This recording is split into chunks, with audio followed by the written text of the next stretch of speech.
The city's annual Halloween festival was legendary, but this year was different. In addition to the usual haunted houses and carnival rides, a new attraction had drawn the attention of thrill-seekers from miles around. Known as the Bone Collector's Maze, it was built on the edge of town in an old, abandoned field and promised a scare unlike any other. My friends and I couldn't resist. We pulled together for the tickets and made our way to the entrance of the maze just as the sun dipped below the horizon. A tall, twisted figure in a hooded cloak greeted us, his voice a raspy whisper as he handed us each a lantern. "Only the bravest make it to the end," he said, a sinister smile spreading across his face. "But beware! The Bone Collector! He loves his visitors!" We laughed it off, assuming it was just part of the act. Inside, the maze was dark and twisted, with walls made of tangled vines and rotting wood. As we ventured deeper, we noticed strange decorations, bones scattered along the ground, animal skulls nailed to the walls, all eerily realistic. A chill settled over us as we continued, the sound of faint whispers drifting through the maze. Halfway in, the air grew colder, and we stumbled upon something that made our stomachs turn, a pile of bones arranged in a crude altar, each one cracked and blood-stained, as if they'd been broken and used in some horrific ritual. My friend Danny laughed nervously, but I could tell he was as unnerved as the rest of us. "Creepy decorations," he muttered, but the fear in his eyes betrayed him. Then, we heard it, a soft scraping sound, like metal dragging across stone, coming from somewhere deeper in the maze. We froze, hearts pounding, as the sound grew louder, closer. In the dim light of our lanterns, I thought I saw something move, a shadow, tall and misshapen, lingering at the edge of the path. I shook my head, trying to dismiss it as a trick of the light, but a sense of dread settled over me. Something was watching us, something that didn't belong in our world. We tried to laugh it off, but the atmosphere inside the maze had shifted. The whispers grew louder, turning into soft, incoherent murmurs that seemed to come from the walls themselves. As we ventured deeper, the decorations grew more grotesque, disembodied hands hanging from the walls, skulls with missing jaws, and rib cages arranged in patterns that twisted our stomachs. These can't be real, right?" my friend Leah whispered, her voice trembling as she held onto my arm. I tried to reassure her, but the doubt gnawed at me. Every bone, every piece of flesh looked too detailed, too fresh.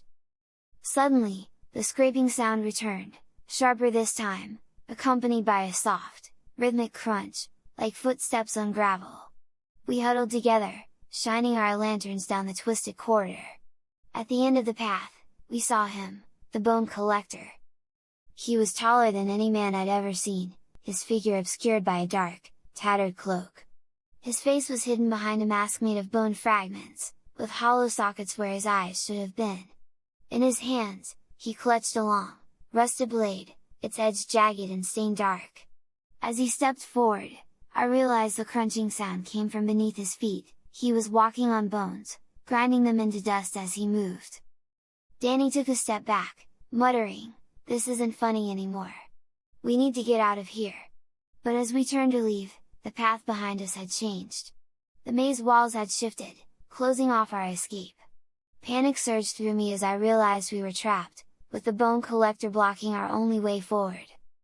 He raised his blade, dragging it along the wall as he advanced, the screech of metal against wood echoing through the maze. Behind him, the shadows seemed to move, writhing as if they were alive.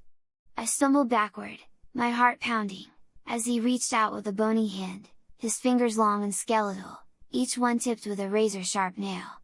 The last thing I saw before the lanterns went out was the gleam of his mask, his empty eye sockets staring straight at me. In the darkness, I could hear the panicked breaths of my friends and the heavy, measured footsteps of the Bone Collector as he closed in. My heart pounded, my mind racing for an escape.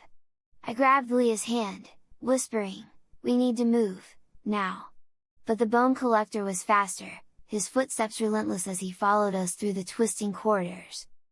We stumbled upon another horrific scene, a series of skeletal remains arranged in a grotesque display, each bone carefully polished and wired together, like a morbid museum. Strips of rotting flesh hung from some of the bones, and I realized with a jolt of terror that they weren't all animal remains. Human skulls stared back at us, their empty eyes seeming to follow us as we ran. Leah tripped, falling to the ground with a scream, and before I could pull her up, the bone collector was upon her.